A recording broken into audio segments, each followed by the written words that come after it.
I was prompted to make this video by a number of things, but first and foremost was a few recent conversations that I had with friends. People who I really respect, who just honestly cannot believe me when I say that I am not just going to vote for any person with a D by their name in order to oust Donald Trump. I'm not going to do it. And this video is a means of basically explaining that to everybody. And I guess the other things that were going on that have spurred me on to think about this topic is the video that came out by Congresswoman Tulsi Gabbard. It was a video she actually deleted off of her Twitter, I think because she realized it's not smart to be criticizing the Democratic Party while running as a Democrat, and also a particular pledge that's being circulated by a political organization. But we'll get to both of those topics later. This video is about why we cannot vote for any Democrat to beat Trump. Any old blue just won't do.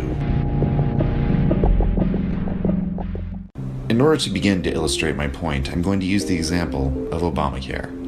Now, it may seem odd to bring up Obamacare as part of an argument as to how you should vote or not vote in the 2020 election, but bear with me for just a moment, and I think it'll become clear. Now, as you all probably already know about Obamacare was an attempt to fix the broken healthcare system of America, which, as we all know, is managed in the form of private for-profit insurance companies. That's how most people are getting their healthcare. And there are a few government programs.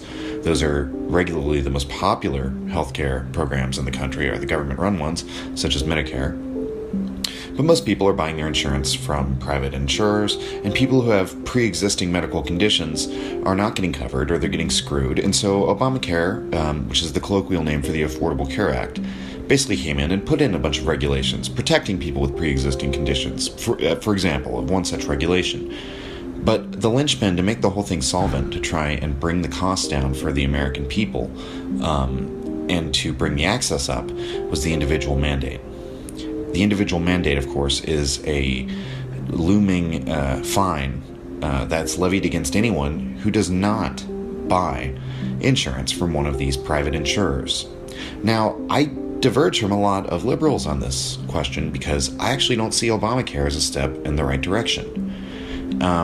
Because if the problem is these for-profit health insurance companies, if that's where all the waste is coming from in the system, if that's why we have these perverse incentives for doctors to, for example, prescribe things you don't need or order up tests that might not be completely necessary just because they know a insurance company is going to pay it, and meanwhile you get stuck with a stiff bill and poor coverage.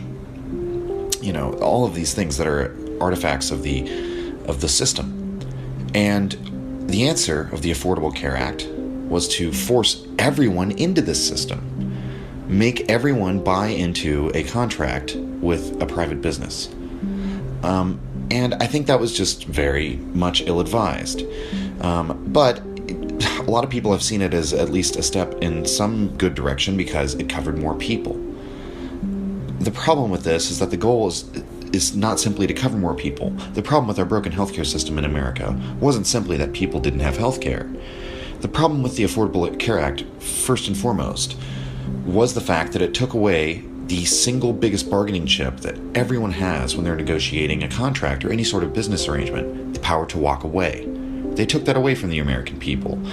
The idea being that if you're trying to shop around for insurance, the insurance company knows that at the end of the day, you don't have to buy their product. After the Affordable Care Act, even though you didn't have to buy their specific product, that specific insurer, oftentimes people had very limited options, and at the end of the day, the insurance companies know you have to have some kind of insurance, and as a result, a lot of people's rates went up. Because insurance was still tied to your job, to your employment, it has cut down on our mobility. We're at multi-decade lows for people being able to move across states or move for a new job. That's arguably one result of the fact that our health insurance is tied to our job. It makes it difficult to switch jobs. It makes it difficult to start a business. And so people saw their rates go up. A lot of people were not able to keep their doctor. The rollout was a mess. Now, you probably know most of that about Obamacare, but you may or may not know that this was originally a Republican plan. This was a plan that was favored by people, the likes of Mitt Romney and Chuck Grassley. Romney advocated for it in Massachusetts. It's a Heritage Foundation plan. And yet, the Affordable Care Act was passed without a single Republican vote. And this is an issue that's not talked about enough today. The Democrats had an effective supermajority. Now, the actual situation is a little more complicated. I'll put up a couple articles where you can read about it. The fact of the matter is, they had enough votes in the House and the Senate and a Democratic administration that they could have passed, realistically, any kind of healthcare plan that they wanted to. It wasn't a partisan issue. It wasn't Republicans that they had to negotiate with. They were negotiating within their own party. That meant that there were elements of the Democratic Party that wanted the right-wing, the step in the right-wing direction healthcare plan. They wanted the Heritage Foundation plan of the Affordable Care Act. And, it started out with Obama advocating for a public option, and that never came to pass, and we got Obamacare.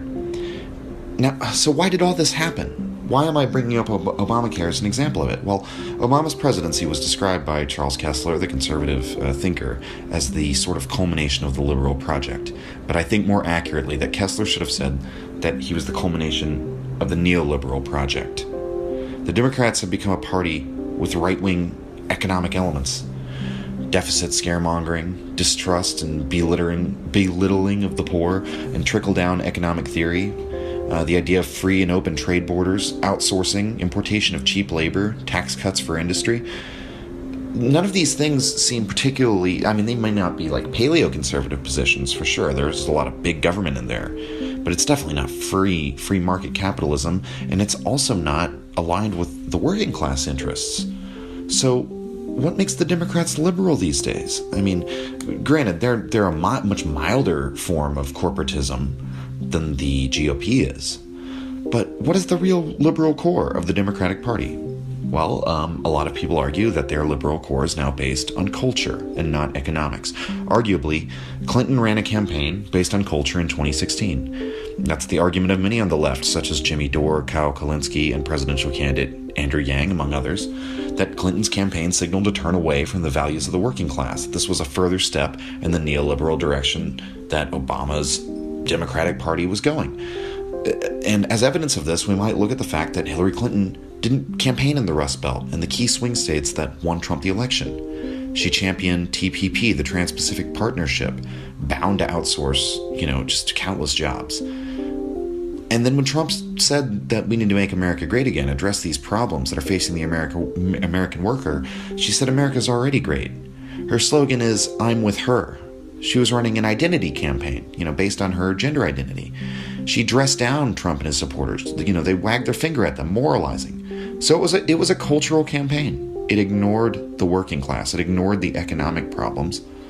And as Andrew Yang has pointed out, when you look at the voting districts and the key swing states that went for Trump, it's these states, Michigan, Ohio, Pennsylvania, Iowa, Wisconsin, these states where 4 million manufacturing jobs are automated away. In those voting districts that flipped for Donald Trump, there is a straight line up, a direct correlation between the adoption of industrial robots and the move towards Donald Trump.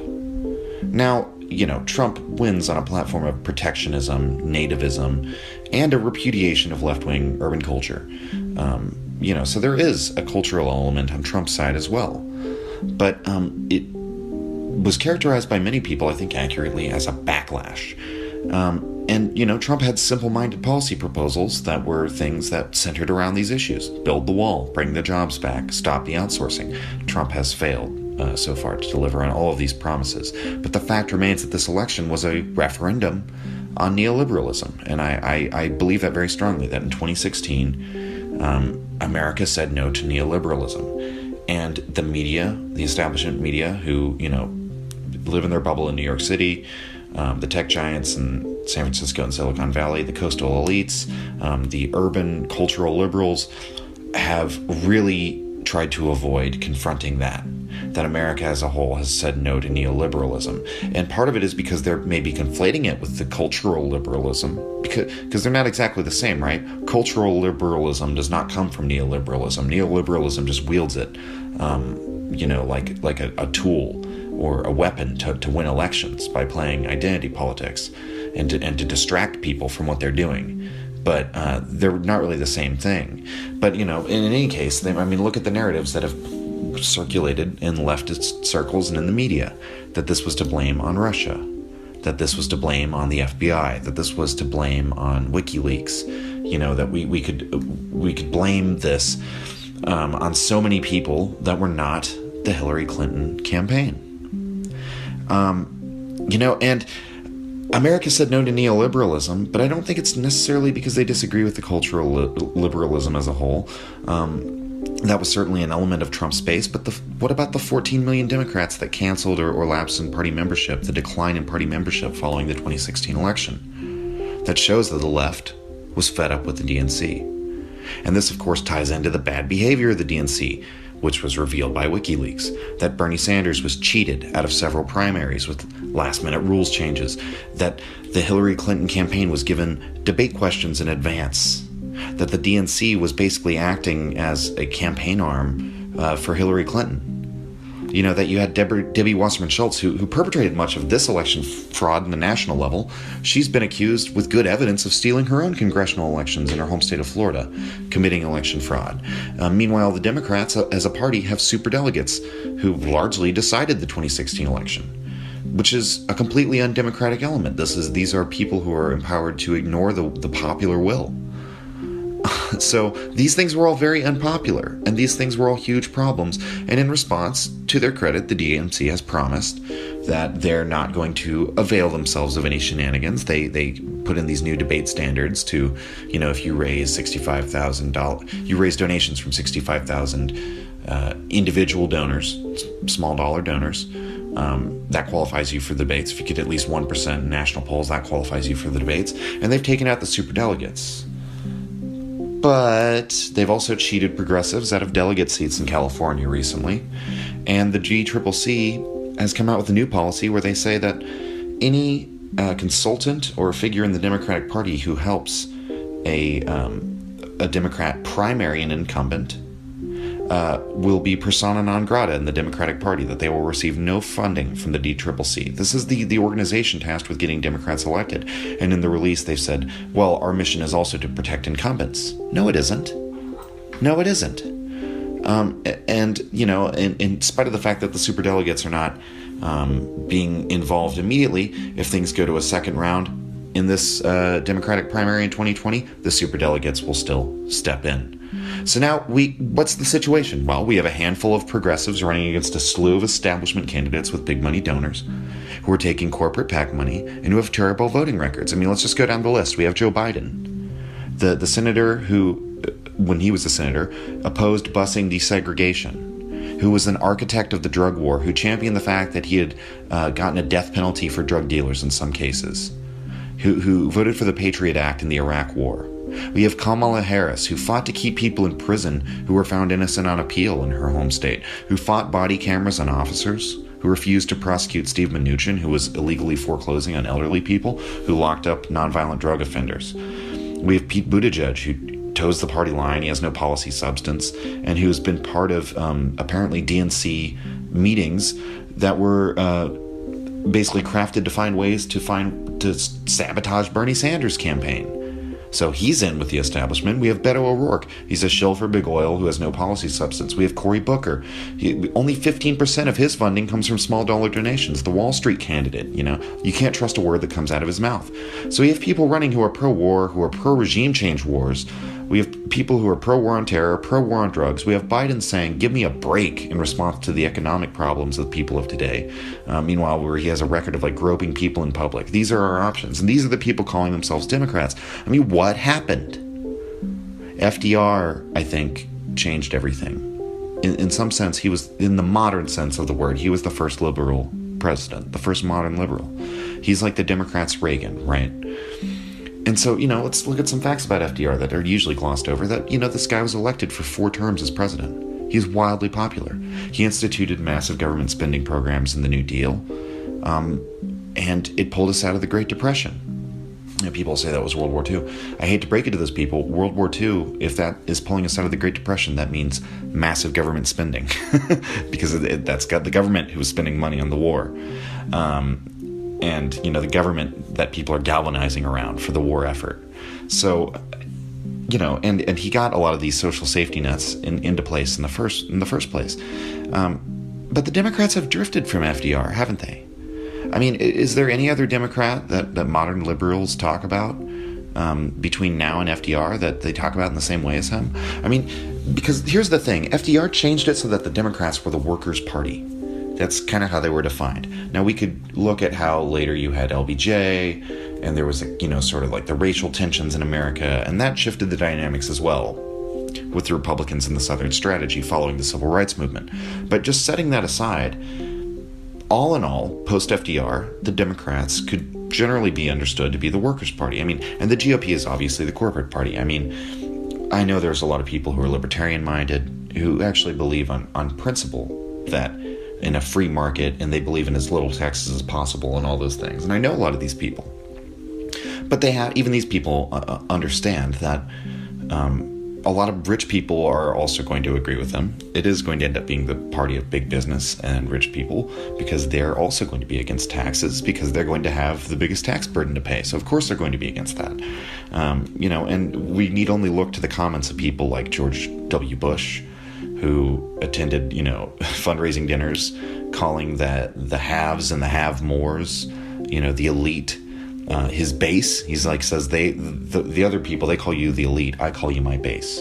And then Romney's disparaging remarks to the 47% of people, on the welfare programs who will never vote Republican, again, pandering to the rich. But so looking at the situation then, if you're a big moneyed interest, which one of these two parties do you back financially? I mean, the obvious choice from looking at those two options is to back the GOP. But that's only if you assume that the money is just being used to back people who already happen to agree with you. But we all know that money is also an incentive. It's a motivator. It's an influence. So actually, the counterintuitive choice, but the smart choice, is to back the Workers' Party. Because if you have enough money and you're willing to spend the time slowly buying one staffer, one party official, one congressman, one state senator, just one at a time, until eventually you have your moneyed interests embedded in the mechanisms of the party. And sometimes money doesn't even have to change hands. In Jack Abramoff's book, he says he would just go in and talk to people who, knew that he could get them a job lobbying. And he would just say, what are you going to do after you're done here on Capitol Hill? They would say, I don't know. And he would say, when you're done here, I want you to look me up and call me. And he said, from that moment on, no money had exchanged hands, but I own that staffer. And those kind of deals are going on all the time. So now examine the two-party dynamic with this in mind, and the common lesser of two evils thinking that goes into the voting patterns of Americans. The 2016 example of the lesser of two evils. I mean, how many people held their nose and voted for Hillary or held their nose and voted for Trump simply out of fear of the other candidate, or simply out of despising the other candidate, not wanting them in? They weren't voting for their candidate, they were voting against the other candidate. But this is by design. What the well-meaning liberal is faced with when they look up the shit show of national politics is that on one side, they have a right-wing economic policy coupled with regressive cultural views. They have the Republicans who want to cut taxes for the rich, screw over the workers, cut your social programs, but they also want to take away your reproductive rights. And then they look over to the left wing, and they see somebody who believes in all the same things economically, albeit a little bit milder. They're not going to cut taxes as hard for the rich. They might give you a new social safety net program, but it'll be something like Obamacare that will be designed to benefit private insurance companies and make sure that it doesn't hurt them in any way, hurt the business interests. But they're not, meanwhile though, at least they're not going to take away your reproductive rights. At least they're not racist or sexist or homophobic. And if you don't like that situation, if you don't like that choice, then the right wing can now be wielded as a club by the corporate interests to scare you into affirming their candidate. That's what they've been doing since the 90s, since the Clintons, since the Obama years, and that's what they tried to do in 2016. Except in 2016, enough people said no. And the thing is, as terrible as Trump's election was, we now have the opportunity to make Trump's election matter and grow from it. learn from the election. The American people will not vote for a neoliberal anymore. The problem, with all these terms, by the way, people will use the term incrementalism, as if Obamacare was just incremental progress that is, it's just too slow, and what we really need is a sweeping reform. No. Obamacare was a step in the wrong direction. There might actually be some policies where it might be smarter not to make a sudden drastic change, where you might need incremental change, where you might need a slow rollout, where you might need to phase something in. There's nothing wrong with incrementalism, as long as it's actually in the right direction, as long as you're actually going to follow through with it. The problem is, these people don't want to follow through, because they've realized they don't have to, because you don't have an alternative.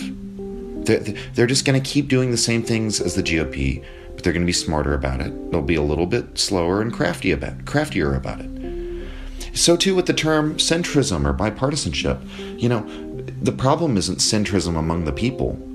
Among the people, the centrism is the 70% who support Medicare for all, the vast majorities who support ending the wars, the over 80% who want to get out of Afghanistan, the people who want to legalize marijuana. These are the real centrist positions. But in Washington, bipartisanship surrounds around warmongering and the military-industrial complex, and these regime change wars for profit.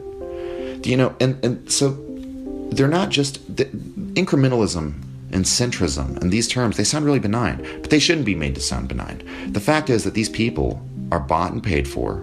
They don't represent the working people anymore, and they've availed themselves of awful tactics to suppress the progressive elements of their own party.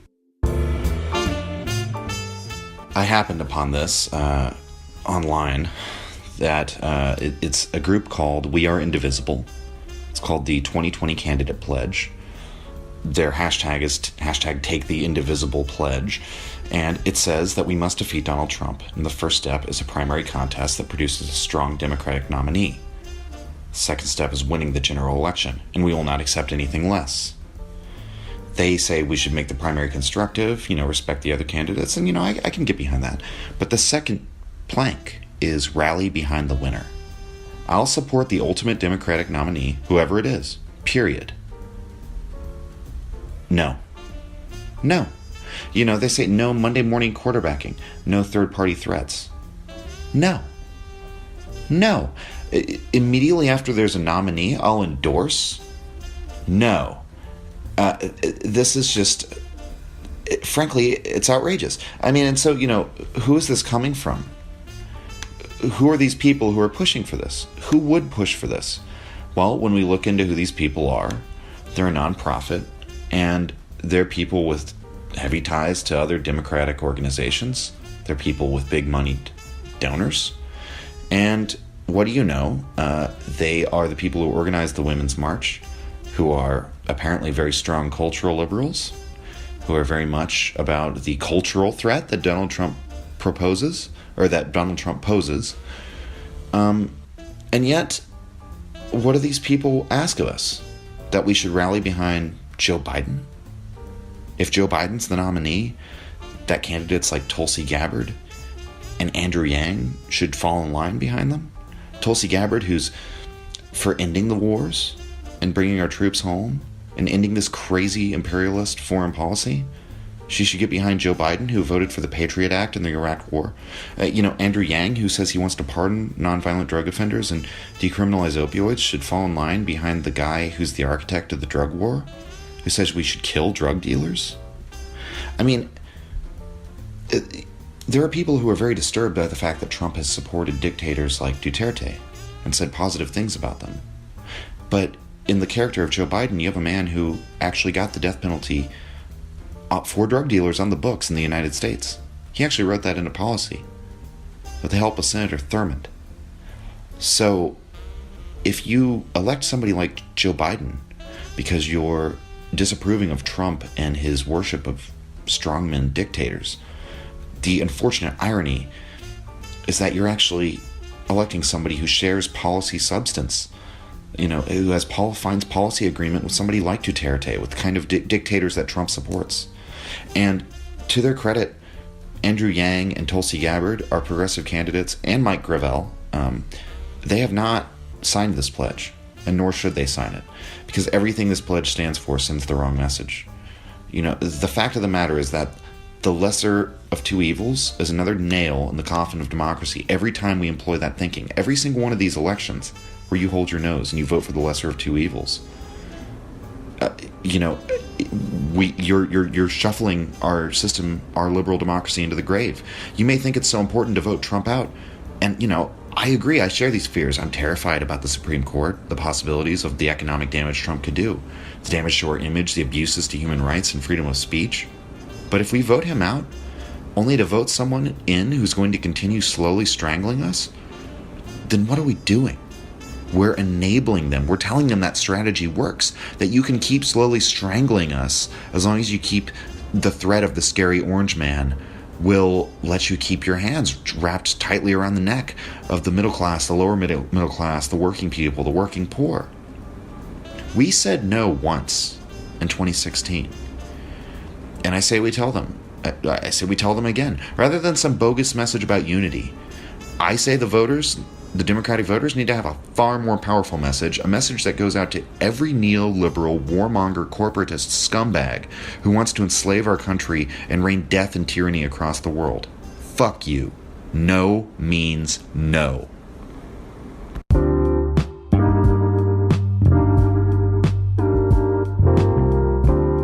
We cannot lose faith in the power that we hold within our own hands, our own feet, our own voices, and our hearts. It is only when we reclaim our own voices and our own power in dictating the change in this country that we need to make that we can be successful. People will get into a lot of conversations about political tactics and how do we win this race and who's going to beat Donald Trump. Bluntly, I might get in trouble for saying this. What does it matter if we beat Donald Trump if we end up with someone who will perpetuate the very same crony capitalist policies, corporate policies, and waging more of these costly wars?